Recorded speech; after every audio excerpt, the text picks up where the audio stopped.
Good evening, everybody, and welcome to tonight's lecture. It gives me very great pleasure to welcome you all. I'm Leslie Yellowlees, and I'm head of the College of Science and Engineering. And, of course, the School of Informatics and Computer Science falls under my remit. So it's my very great pleasure to be here on the stage, to welcome you here, but particularly to welcome Jim Al-Khalili to give the lecture tonight. And he's going to give the Royal Society of Edinburgh and the University of Edinburgh public lecture commemorating the centenary of the birth of Alan Turing, who is, of course, widely regarded as the father of modern computing. And the title of his talk, which I'm relieved to see has not changed from my notes, is Alan Turing, Legacy of a Code Breaker. And this event is kindly supported by the Gifford Lectures. So let me give you a couple of biographical details of Jim, and I'll look at Jim while I say them in case he shakes his head and decides they're all completely wrong. But Jim Al-Khalili OBE is a theoretical physicist, an author, and an experienced science communicator. And I hope we'll hear all of those skills tonight, so no pressure there, Jim. He's Professor of Theoretical Physics and Chair in the Public Engagement in Science at the University of Surrey. He's become a familiar science personality in the British media and has hosted several BBC and Channel 4 productions about science, which I'm sure you've all watched avidly. He's also a frequent communicator about science, and most recently we have been enjoying his wonderful Radio 4 series, The Life Scientific. I am a chemist, and so I have to mention your 2010 BBC 4 series, Chemistry, A Volatile History. Great title, by the way, Jim. And the History of Chemistry, which was nominated for a BAFTA. So this evening's lecture precedes an international research symposium tomorrow, which will be held in the nearby Informatics Forum. Experienced researchers from around the world are coming together with rising stars of UK research to discuss the legacy of Turing's academic work. So it's entirely fitting that before we look forward tomorrow, we let Jim take us on a journey to look back through Turing's life and work, considering Turing's genius, and inspire us to continue working on the issues that he would have considered intellectually stimulating and vital to the world's challenges today. So Jim, I ask you to take the stage and give your lecture, Alan Turing, Legacy of a Codebreaker. Thank you. Well, I guess I'm slightly nervous about tonight's lecture, particularly with the symposium tomorrow involving people who are very much working and experts in areas of science that really have grown out of Alan Turing's legacy. So I suspect there are many members in the audience who know a lot more about Alan Turing and his work than I do. So this is a somewhat personal account of his legacy and his genius. And so I want to roughly take you through his life and just pick out a few areas which I find most fascinating and exciting. Make sure I've got two clickers, and I'll see which one is the best one to work. Ah, there we go. Right. No, maybe not. This one should work. There we go. Okay. So, Alan Turing was born on the 23rd of June, 1912. He was born in London, although his father was working in India. His father was a civil servant in India, Julius Turing. His mother was the daughter of the chief engineer of the Madras Railways in India. They wanted Turing and his older brother to sort of go to school and grow up in England, and so for a lot of his childhood, he spent it away from his parents in England while they were in India. He was clearly a genius from an early age, and he showed an aptitude, particularly in mathematics, from very early on. When his father retired and they came back to England, he was put into he was sent to boarding school to Sherborne.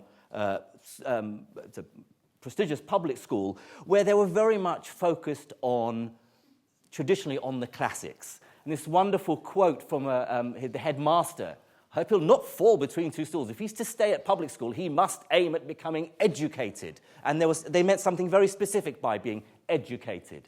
If he's solely a scientific specialist, which was deemed as, really rather low in terms of culture, then he's wasting his time at public school. The public school is all about educating people, namely in the arts and the classics. Nevertheless, Turing clearly showed an aptitude. He got into Cambridge, King's College, Cambridge, to study mathematics in 1931, and sailed through. He graduated with a first-class degree in maths, and indeed, on the strength of some of the work that he'd carried out, even as an undergraduate, he was elected as a Fellow of King's College, Cambridge, at an incredibly young age of 22, very unusual. And it was there where he first began some of his work tackling some of the big problems, existing problems in mathematics. He was also interested from a very early stage in life in intelligence and what it means, how the brain works, and whether the mind and thinking can be something that we can mimic with a machine. We know that he's the father of computer science, but it's the way he went about thinking about how a machine could solve a problem that a human could solve. And it developed later in life into a more specific, concrete connection in terms of mathematizing biology and trying to model biological processes. I've got 2 or 3 quick clips I want to show. 3 years ago now, I made a one-off program for BBC4 called The Secret Life of Chaos, in which Turing certainly played a prominent role in that story, because a lot of the ideas that we now call what's called complexity theory and self-organization is really almost the other side of the coin to chaos theory. And I'll say something about that in a moment. But let me play you a quick clip featuring two contributors. One was the mathematician Ian Stewart, and the other is Andrew Hodges, the biographer of Alan Turing.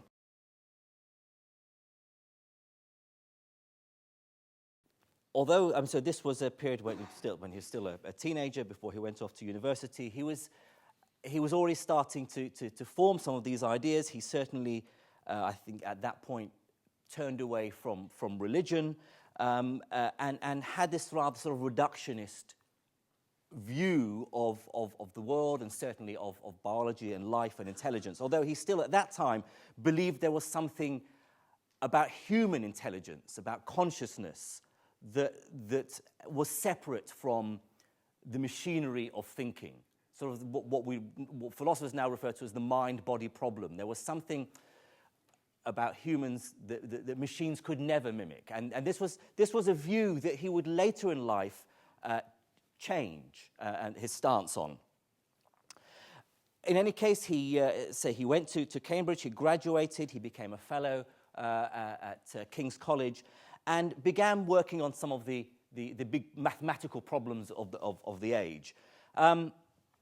Earlier, at the turn of the century, in 1900, the German mathematician David Hilbert gave a very famous lecture in which he laid out a whole series of outstanding problems in mathematics that hadn't been solved at the time, and subsequently many have been solved. In particular, an area to do with how much mathematics can say, in terms of proving theorems and ideas. It's something that Kurt Gödel, the logician who worked in Princeton, developed further, and Turing advanced that as well. He was interested in something called the problem of decidability. I mean, so technically, is there a general method by which one can decide whether a mathematical proposition can be proven? Basically, it means, can you find a proof that a proof exists? Is there a way, an algorithm that you can develop to prove whether that something can be proven or not? And that led him to this notion of whether a machine could run an algorithm. Early idea of a machine that could do the thinking. He solved a problem called the halting problem, which is whether you can prove if a computer program, if it's running, whether it's going to come to an end. A very simple idea will be, imagine there's a computer program which consists of just one command, one line, print hello world. You run the program, it'll print hello world and stop. It's halted, it's finished. But if you write a two-line program, and this is some generic computer language. There are lots of different, just as there are human languages, there are lots of different computer languages. And you know, whether you write in binary machine code or whether you write in BASIC or Fortran or Pascal or C, there's all these different computer languages. But essentially, they are running through a sequence of commands, an algorithm. And every now and then, a command would tell the computer to go back and redo something else. So this two-line command where the first line is labeled with the number 10. That's line number 10. It could be line number 1. It doesn't matter. Print hello world. Then it goes down to the next line, which commands it to go to the line labeled 10. So it goes back up and prints hello world again. Comes down, go to 10. And it's an infinite loop. So a two-line program like this just carries on going forever until you hit stop or turn the machine off, turn the computer off. These are trivial examples. But what David Hilbert was thinking about, he assumed it was possible to devise a series of commands, a computer code, or not, they weren't thinking in terms of a computer code at the time, an algorithm that could decide whether a computer another series of commands would carry on forever or stop. So this is called the halting problem, and Turing showed that there wasn't a way of deciding definitively whether a complicated code would run forever or eventually, or would eventually stop. The way he, in the process of solving this halting problem, he developed what we now refer to as the universal Turing machine. So the idea that you could have a sequence of commands, just say in binary, that is on a strip, on a tape, that could be as long as you like, that is read, scanned and read by a machine that acts upon those commands and produces some other output. This is the basis of any computer. We can think of the sequence of commands, the ones and zeros, as the software, the program, and the device that reads those commands and acts on them and calculates, being the hardware, the computer itself. So already in his early 20s, Turing had really laid the foundations for the whole of computer science. Now, this is in the mid-1930s. At the same time, he's starting to do part-time work for the British government in deciphering codes. A day after the Second World War broke out, so this is on the 4th of September 1939, Alan Turing turns up at Bletchley Park, which is just outside Milton Keynes, and that's a photo of what it looks like today. It's been renovated, and certainly the main building there is all very nice. He turned up there for duty to work to crack military codes and decipher in particular the codes that were used by the German U-boats. Now, to begin with, he was for 1939, 1940, he lived in this flat. I believe he lived upstairs. I remember going around there recently and being shown around and being told that he spent a lot of his time up there. But by 1940, he moved to take over, had an office in what famously became known as Hut 8. This is part of the whole Bletchley Park, very highly secretive activity. They were very, very concerned British intelligence that the Germans didn't find out about this activity, and they didn't, and everything was kept very, very hush-hush. What helped was the fact that the Germans couldn't believe that the British could possibly crack their very, very difficult codes. Essentially, codes that were encrypted using the famous Enigma machines. Well, Alan Turing was instrumental, along with many other very bright and able mathematicians, in finding a way of doing that, of cracking the code. What they built was a series of electromechanical machines. These were not computers because they weren't running a code, they weren't running a program. They were simply chugging through mechanically. And they became known as the bombs. So the bomb, B-O-M-B-E, should not be confused with a bomb that explodes. The name comes from an earlier version of these machines developed by Polish code breakers in the late 30s that people like Alan Turing helped develop and extend. By the end of the war, there were something like 200 of these bombs, all working in parallel. And each one of them would have, so this is, I'll show something. This is a lovely picture of, this is Alan Turing's office now. Again, if you go around Bletchley Park, and I say something about that, they've got a new Turing exhibition that began late last year. But this is Alan Turing's office in Hut 8. The lovely thing to point out, and again, if you know something about Alan Turing's life, this will be familiar to you, but notice his mug chained to the radiator to make sure no one nicked it. Alan Turing he was known as the Prof there. I mean, he even amongst, I mean, if we think, I mean, the people at Bletchley Park are equivalent to the people who work today at GCHQ.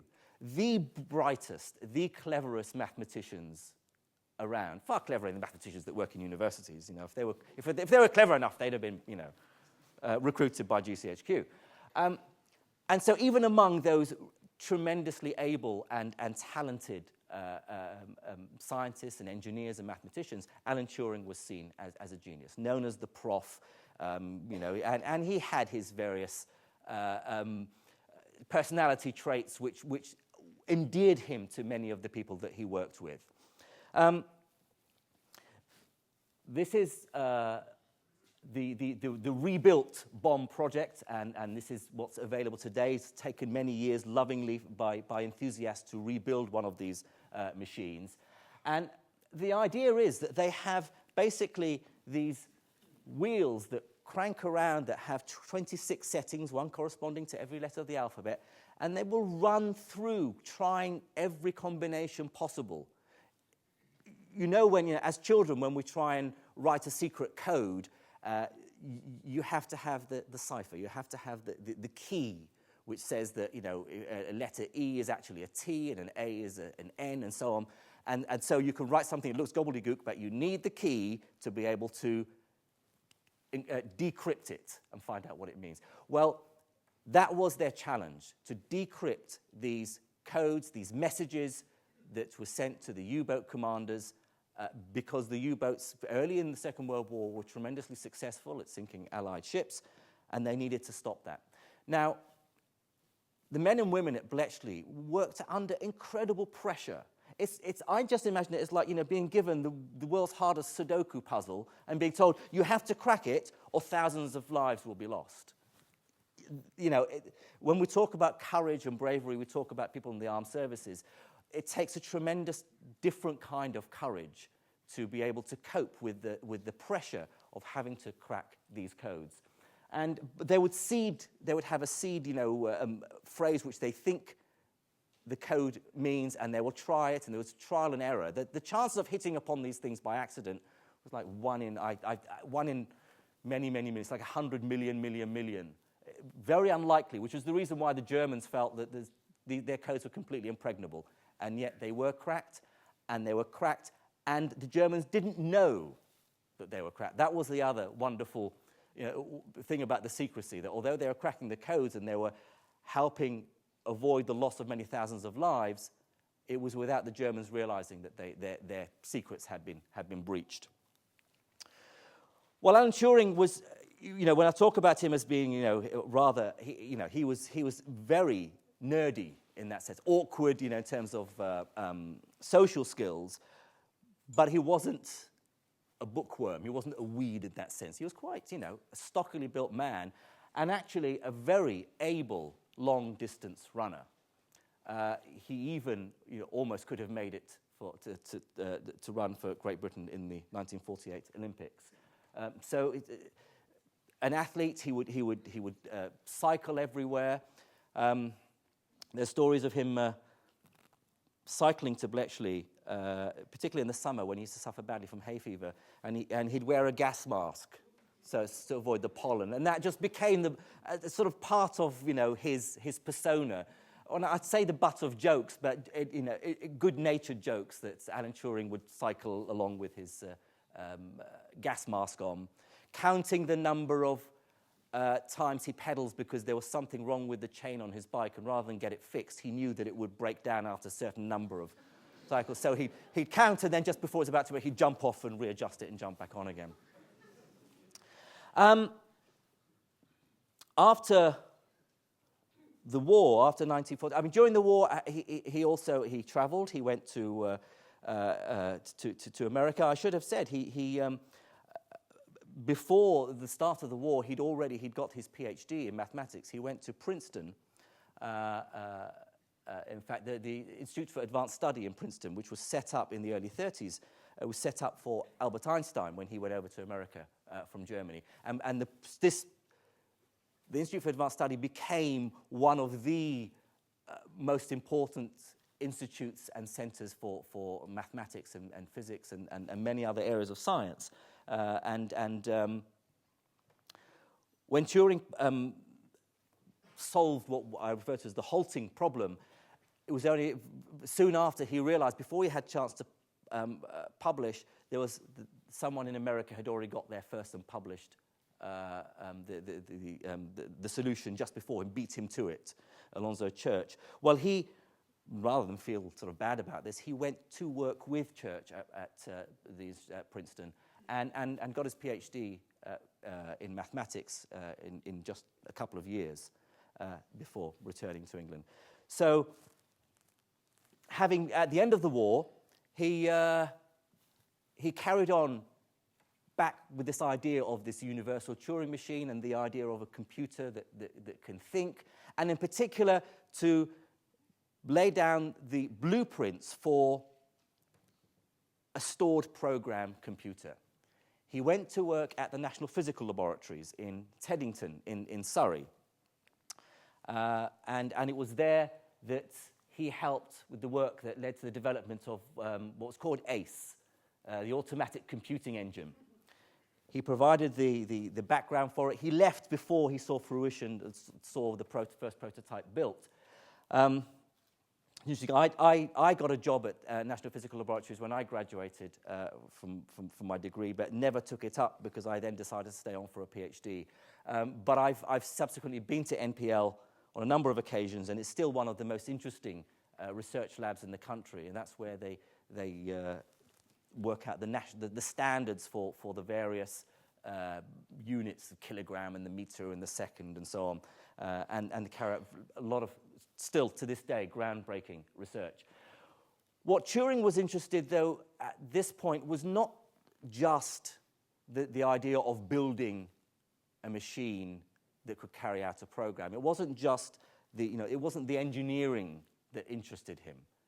It was the idea of a machine that could think, that could carry out this algorithm, this sequence of steps, but in order to carry out processes in the same way that the brain carries out the process. So the idea of this link between a computer and a brain is central to his thinking. I show this picture only because I have it and because it's really interesting. This is the brain of Albert Einstein. Einstein died in 1955, and he died of aneurysm, abdominal aneurysm, bleeding in the stomach. But the pathologist, one Thomas Harvey, who carried out the autopsy, removed Einstein's brain and without asking permission of the family, and kept the brain. It's a bit like Gollum in Lord of the Rings, my precious. And there's this wonderful story. For half a century, Thomas Harvey kept this brain. Oh, in fact, he took it out, took photos of it, and then chopped it up into over 200 pieces in order to look at it under the microscope. Thomas Harvey's obsession was to see whether he could understand the origin of Einstein's genius. Now, today, we still aren't much nearer to understanding how the brain works. Most scientists will acknowledge that the human brain is the most complex system in the universe. So it was no mean task for Turing to want to rise to the challenge of developing a machine that could mimic a human brain. Not necessarily one like Albert Einstein's, but just a normal one like mine. In 1950, he published a key paper. Interesting, the journal was the journal called Mind. It's a psychology journal on computing machinery and intelligence. Okay, so whereas in the past he'd been focused on publishing in mathematics journals. This is the paper that essentially kicked off what we would today call artificial intelligence, AI research. Essentially, the paper asked a very simple question. Can machines think? And he says at the beginning of the paper, that's the question I want to address. However, it's rather vague. The word think is rather vague. What do we mean by think? Do we mean just mimicking human thought processes? Do we mean intelligence? So in this paper, he rephrased that question. He said, let's put it in another way. And so he came up with a scenario whereby you have a man and a woman in a room and an interrogator in a separate room asking them questions. Now, the man will lie and try and deceive the interrogator, whereas the woman will always tell the truth. All the interrogator needs to do is ask the right questions that will help him decide which of the two is the man and which is the woman. Now, we're assuming they're not going to answer with their normal voices, because you can tell from the pitch of their voice, so they can give their answers on a written piece of paper, for instance. And you can imagine it's all things being equal, it will be impossible for the interrogator to be able to tell which is which. Turing said, now what if you were to replace the man with a machine? And the machine can be as large, as complex as is necessary. Can a machine fool the interrogator as well as the man? Can the interrogator get the answer right or wrong the same number of times when there's a machine pretending to the man as when there's a real human being? So can you get a machine to mimic human thought? There are problems with this, and Alan Turing himself was aware that this wasn't a very sort of watertight scenario or argument, because you couldn't really find a solution. It's possible for the machine to give the game away simply because it wasn't able to mimic some particular trait that we say is particularly human. And the interrogator will say, aha, no human would ever say that or do that or respond in that way. Therefore, that must be the machine. That doesn't mean the machine isn't thinking. That doesn't rule out the possibility that the machine is intelligent. On the other hand, the machine could fool the interrogator. But how do we know the interrogator has been clever enough himself to ask the right questions to trip up the machine? Or that he hasn't given up? Say, okay, you got me. I can't tell the difference. Just before, there could be another question he could have asked that would have been the killer question. Okay? So this paper, this scenario, led Turing and others to think that there probably wasn't a way to decide between a human and a machine because it wasn't phrased in the right way. Now, soon after that, the American philosopher John Searle came up with a slightly revised version of this scenario. Now, John Searle believes that computers can never think the way humans do. He said, what if you have someone in a room and you feed him from one end some questions in Chinese? This person in the room does not understand Chinese.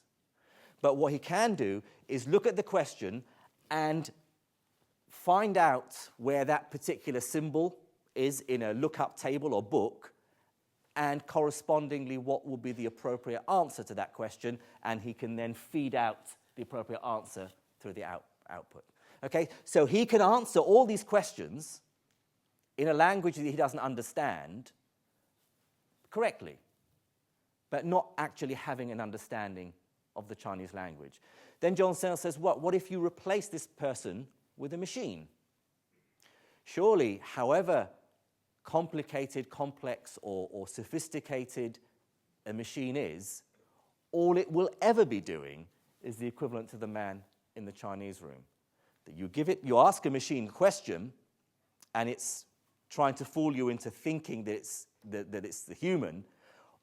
All it's doing is taking a question, and it has, within its programming, the appropriate answer to give to that question. That doesn't mean it actually understands. It doesn't mean it's conscious, it's sentient.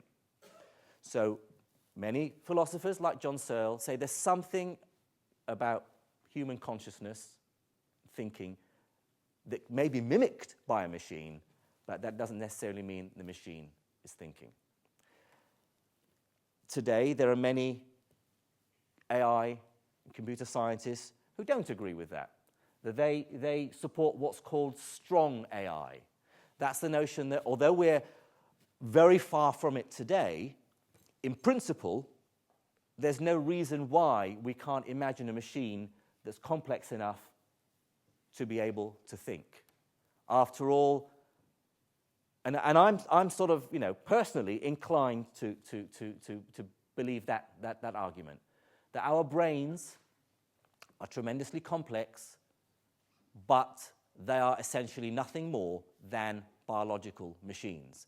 Now, the interconnectedness in the brain is hugely complex. It's not like a simple linear algorithm. If this, then that, then that, then that. There's a lot of feedback and lots of interconnectedness, what's called a neural network. But in principle, I cannot, and many other strong AI advocates cannot see why a machine couldn't one day do that.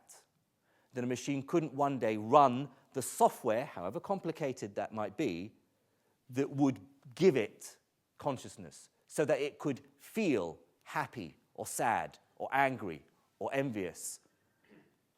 Those, after all, although we regard them as particularly human emotions, we know scientifically they've got nothing to do with basis in our heart or in our stomach. They're software running in the brain. So this is still to this day, an important issue of what's called computability. Are there processes in the brain that are non-computable, uncomputable, because a machine, a universal Turing machine, could never mimic thought? Well,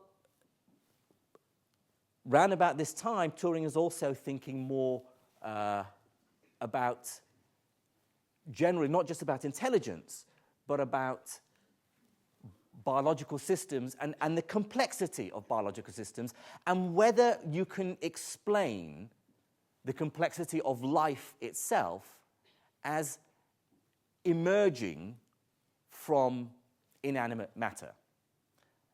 How life began is still one of the major, many would argue, the most important unanswered question in science. Once we have life, once you have something that can replicate itself, so Darwinian evolution kicks in, and it can evolve, and it can become more complex. But how do you get from inanimate matter to animate matter? But even when you have life, when you have a living cell, how does that evolve in complexity to become a fully grown human, say? So I want to play you another clip from my Secret Life of Chaos program to stress this point. Let me just show you some, first of all, these what got Turing excited about this area. Morphogenesis is a rather grand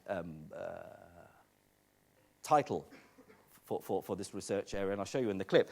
But essentially, he started wondering about how patterns emerge. And so, for instance, how patterns emerge on animals. What is it that differentiates the cells into different pigments and different types of patterns? How do they know to become one shape or another? And so he would develop the mathematical equations that would produce patterns like this. And he'd go around showing people, doesn't that look like a cow? You know, and people think, why is that interesting? Why is that, but actually it's a very, very deep question, because he was interested in things like, how does a leopard get its spots? How does a zebra get its stripes? And more generally, how do cells differentiate themselves and distinguish themselves from each other? See, Turing was interested in what are called nonlinear systems. At the level of mathematical equations, equations that can start from very simple steps that are blind to the bigger picture, and yet will gradually allow for complex patterns to emerge.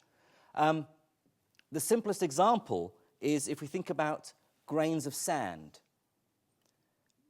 So think about grains of sand blowing in the wind. They're subject to the laws of gravity, and they're subject to the forces acting on them by weather patterns. No single grain of sand cares what the other grains of sand are doing. They're just minding their own business, following simple laws. And yet, combined, what emerges are complex patterns and structure. This idea of self-organization, emerging complexity, has connections. The flip side of that is what we now call chaos theory. And some people talk about Alan Turing as having helped develop and progress the whole notion of chaos theory. See, in chaos theory, it's the idea that you have something that should be orderly, and yet, with a tiny tweak of the dial, it suddenly becomes all random, and it's as though it's unpredictable and meaningless. The flip side is that you can get chaos out of order, and we see chaotic behavior everywhere, you can also get order out of chaos. Now, chaos theory, the simplest example of that is weather patterns. We know that we can reasonably reliably now with computer models predict if it's going to rain tomorrow, but there's no way we can predict if it's going to rain on this day next year, simply because the weather is too complex. And however much we put into our computer model, it'll never be enough to be able to compute indefinitely into the future. Essentially, we'd need every variable possible to infinite accuracy in order to get reliable computation. This which was led to what's called the butterfly effect. So that a butterfly on one side of the world could lead to a hurricane on the other.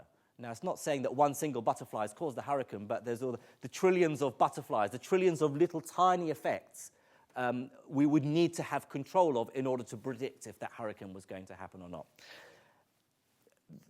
The self-organization and this emergent structure is structure and order emerging out of chaos. So it's the other side, but they're very, very carefully related to each other.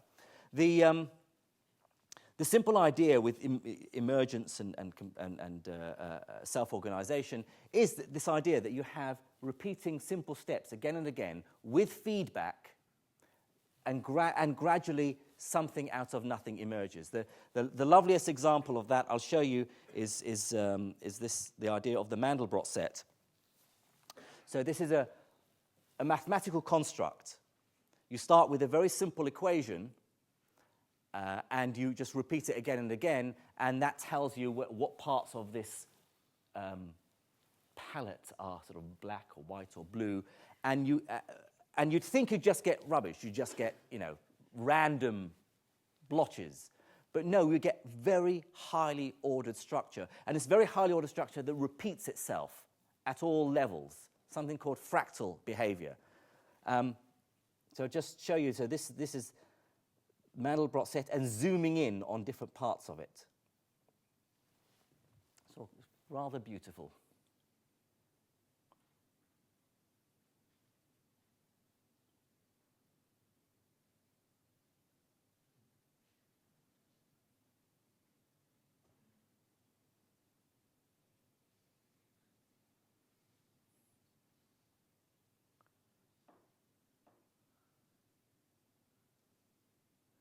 Feel a bit giddy watching that. And how deep you go is limited purely by your computational power. So, the more you want your computer to work, the pattern, that shape, repeats itself forever. So this idea that something simple can lead to something complex is central to Turing's thoughts about self-organization. And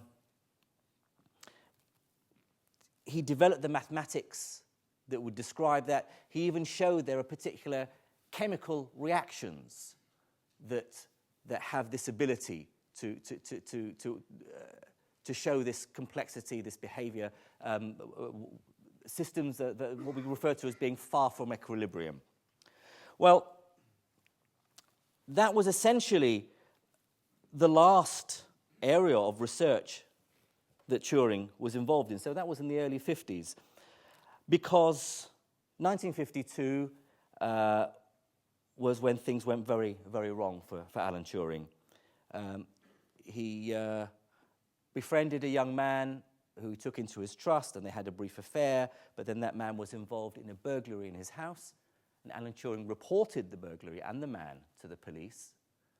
But of course, because he was quite honest and upfront about his homosexuality to the police, and at that time was against the law, he was also arrested with the thief. And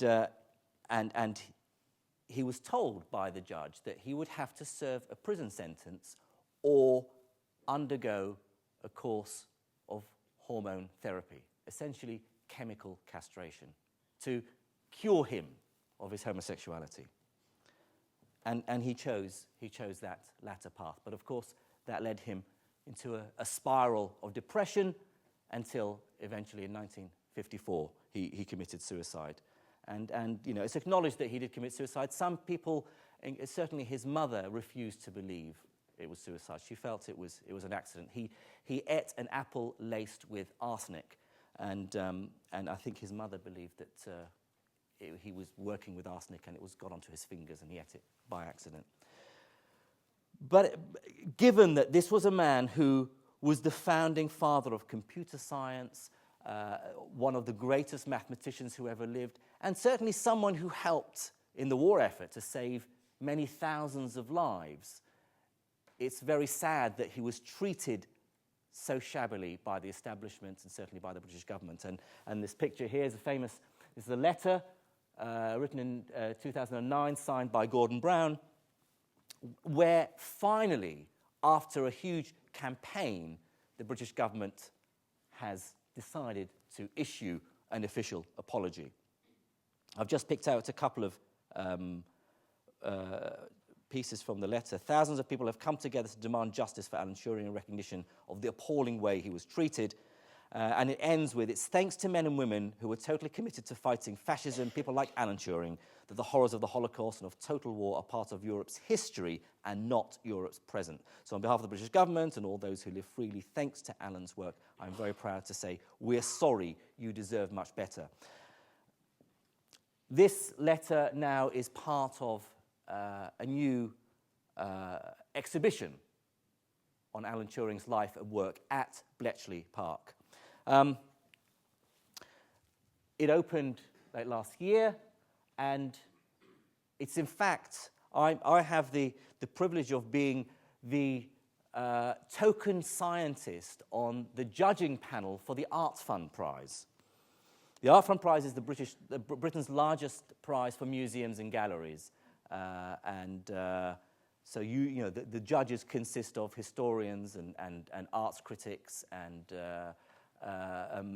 people who work in museums and people who know this stuff, and the scientist who's supposed to give maybe a slightly refreshing view. I don't know what, but what was lovely is that the Alan Turing exhibition at Bletchley has made it to the long list of 10, and it's competing with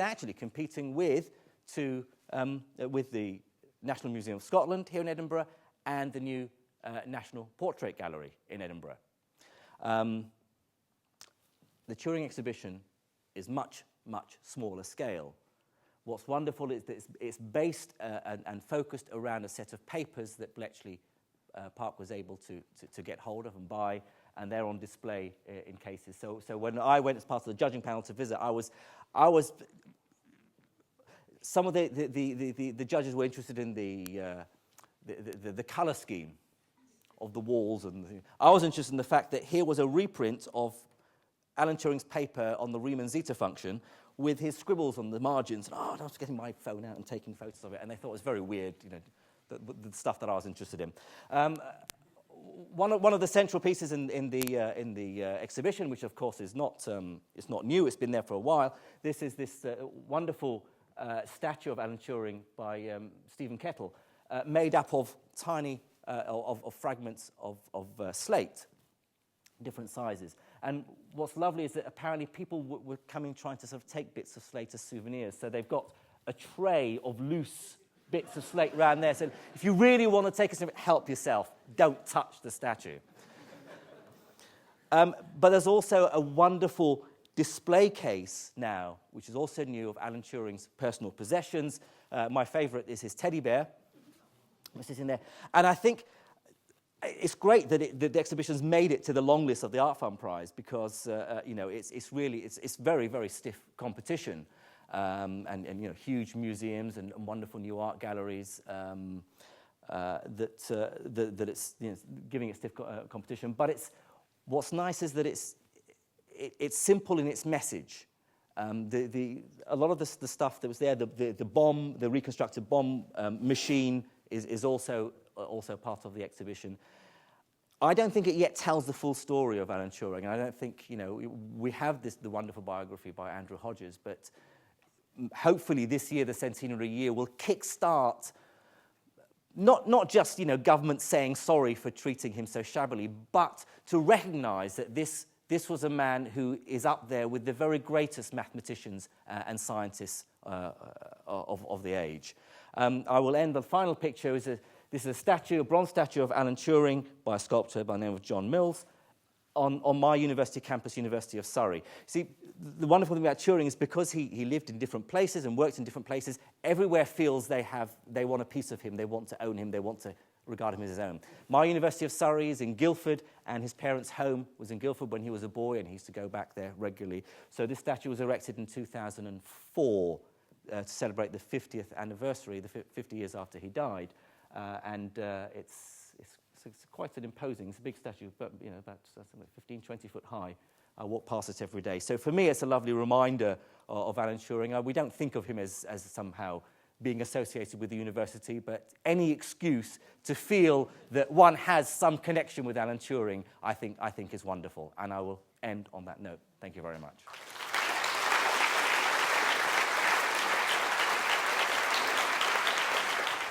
Thank you for that. The question of computability is at the heart of the possibility of consciousness, not just in machines, but also trying to understand what human consciousness may be like.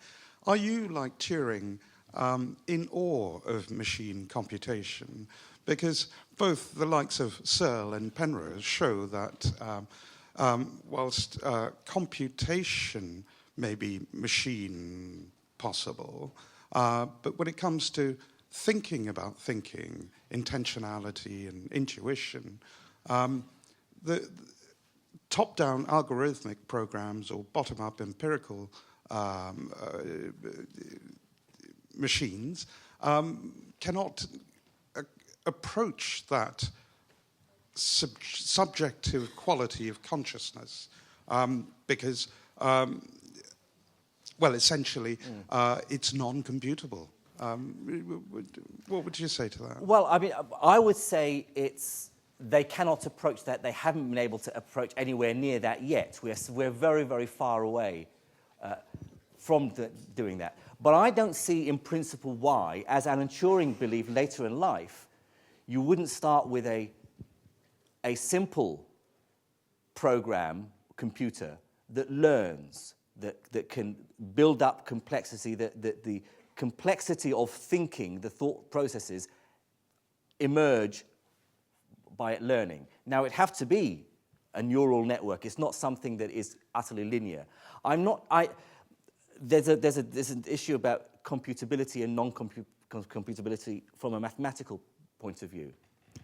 But in practice, if we're saying that there's something about thinking, about human intuition that is unique to our brains, for me that ascribes to our brains something other than the biological and chemical machinery that is going on inside our heads. So it becomes a mind-body problem, that there's something other than our brains. And for me, thinking is software in the brain, however complex.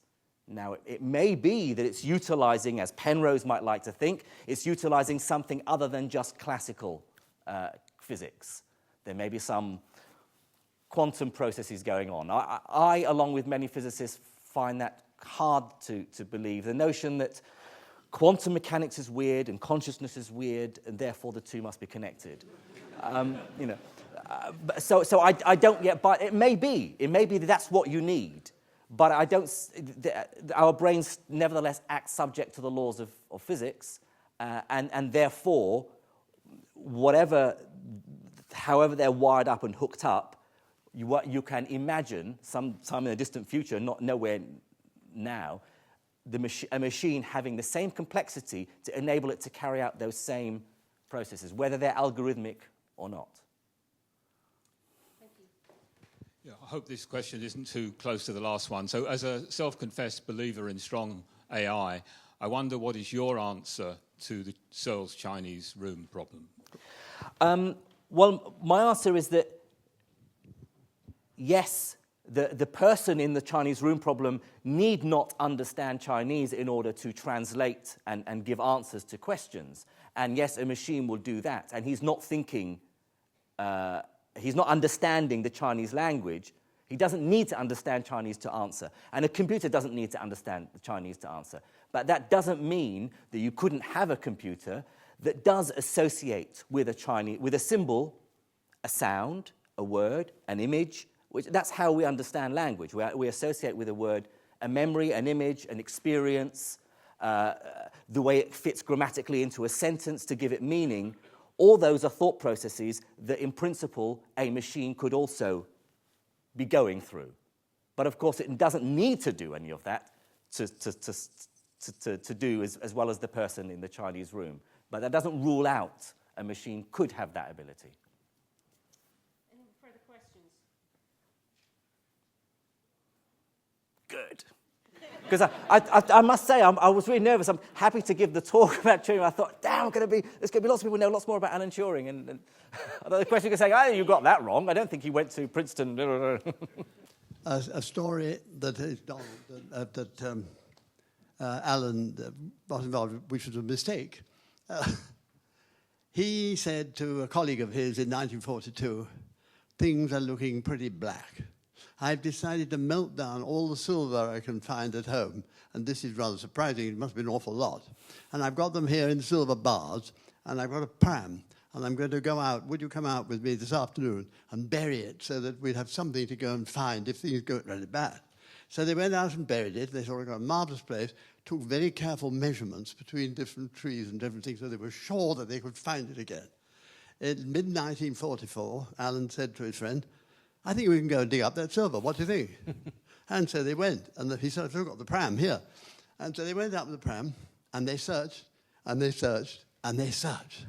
And Alan, the cleverest man, and his colleague who was nearly as clever, couldn't find it. What a mistake.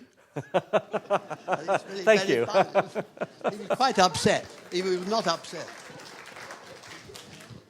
It's still there, is it, then, presume? It's still buried. Come. We need to know. What they found was a new road. And they gradually came to the conclusion that in the digging and with bulldozers of the road, it had somehow disappeared. Maybe the chaps with the digger saw a glint and dashed out and managed to collect the load. We don't know the answer to that, but anyway, Thank you. was what was thought it could have been the road's fault. Your mention of the bulldozer reminds me of the many people who've argued against computers ever being able to think. Use the example that it's unfair. It's equivalent to a bulldozer getting a gold medal for weightlifting. You know, a machine can, like a machine that can beat Garry Kasparov at chess is not proving that it's cleverer than Garry Kasparov. It's just proving that it can go through every possible permutation very quickly. That's certainly not thinking. It's my pleasant duty to draw this evening's proceedings to a conclusion. I should just say that if you want to have a brief word with Jim after the lecture, he will be signing copies of his books on demand in the foyer on your way out of the George Square Theatre. I'm here partly because I'm a member of the Gifford Committee, and when introducing the lecture, it was mentioned that this is jointly sponsored by the Royal Society of Edinburgh and the University of Edinburgh through the Gifford Lectures Committee. And it's maybe just worth mentioning that the Gifford Lectures were established, and I quote, to promote and diffuse the study of natural theology in the widest sense of the term. In other words, the knowledge of God. And I asked Jim at very, very short notice whether he'd mentioned theology, religion, and God was mentioned. But I think there's actually, although the lecture wasn't in any direct sense about theology, it's arguable that Turing's work has ultimately transformed the ways we think about both humanity and actually about the nature of knowledge. And so I think Turing is indeed a fitting subject for a Gifford lecture. And as you know, this lecture is part of a series of events to do with T100, organised by the Royal Society of Edinburgh. And there's a research symposium tomorrow to celebrate the intellectual legacy of one of the greatest minds of the 20th century. I'd like to mention one other part of our Turing celebrations in Scotland. We've been running an event called the TWIT Test, and it's a schools project supported by an innovation initiative grant from the university, and it tests our assumptions about human and computer identity and reimagines the Turing test for the Twitter generation. And we ran the project with numerous schools across Scotland during National Science and Engineering Week, and we had a prize giving for the winners of the TWIT test at InSpace during the Edinburgh International Science Festival. And Jim explained beautifully the nature of the imitation game, or the Turing test. And we ran a slight variation of it. So it was for school children in schools. And so if you're a pupil, you could be a pupil tweeting, but you could also be a teacher, or you could pretend to be an AI chatbot, or you could try and pretend to be a celebrity. And actually that was true for everybody taking part in the game. And there were real chatbots in there, real teachers, and also real celebrities, who I'll come to in just a moment. So if you read a tweet from somebody inside the system, who is it really from? If it claims to be a celebrity, is it from a celebrity? Or is it from a school child? Or is it from a chatbot? And one of our chatbots actually spent its time quoting from the works of Alan Turing. And you won't be totally surprised to learn that most of the people spotted that that was actually not Alan Turing, but a chatbot. But we had 4 winners in the end, and they were Leah Chilvers of Dunbar Grammar School, Usman Farouk of Stuart's Melville, Joseph Kellechan and Laura O'Rourke, both of the John Ogilvie High School. Leah was the top fake tweeter, so she fooled a lot of people. And Usman was the top spotter of fakes, so he was very good at spotting who wasn't who they claimed to be. Laura was the top genuine tweeter, and Joseph was the top spotter of genuine tweets. And I mentioned that we had real celebrities. We didn't have Jim, but we did have Sarah Brown, whose husband signed the letter that Jim was pointing to in his lecture. And we also had Stephen Fry. And these were the real things. They weren't fakes. But a lot of the people inside the system thought that roughly 50% of the time, they were chatbots. So thinking about chatbots and thinking about artificial intelligence brings us back to this evening's splendid lecture. And I think I speak for all of us in saying that Jim gave us both a flavour of the individual, Alan Turing as a man, and the gas mask, and the coffee mug, and the bicycle chain, and of course, sadly, the apple. But he also gave us a flavour of Turing's extraordinary contribution to human knowledge, the Turing machine, the Turing test, the foundations of chaos theory, and major contributions to mathematics. And I think it's really clear that the connection to Turing, so being able to walk past the statue every day, everybody, I think, many of us here want a connection to Turing, and some of us actually have a very direct one. There are people here who are related to Turing, and there are people here who worked at Bletchley Park at the same time as Turing. But actually, all of us here today are connected to Turing, firstly, because of his contribution during the Second World War with the codebreakers at Bletchley Park made the world what it is today. But secondly, because of his foundational contributions to mathematics, to biology, and genuinely the foundation of computer science and artificial intelligence.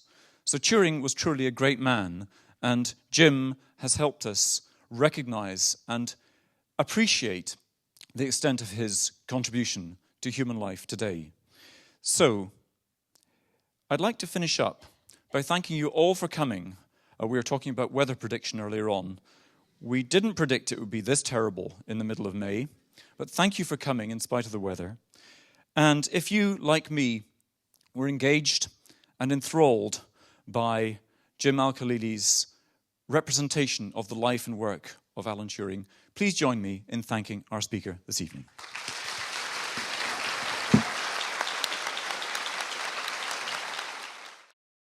This production is brought to you by the University of Edinburgh.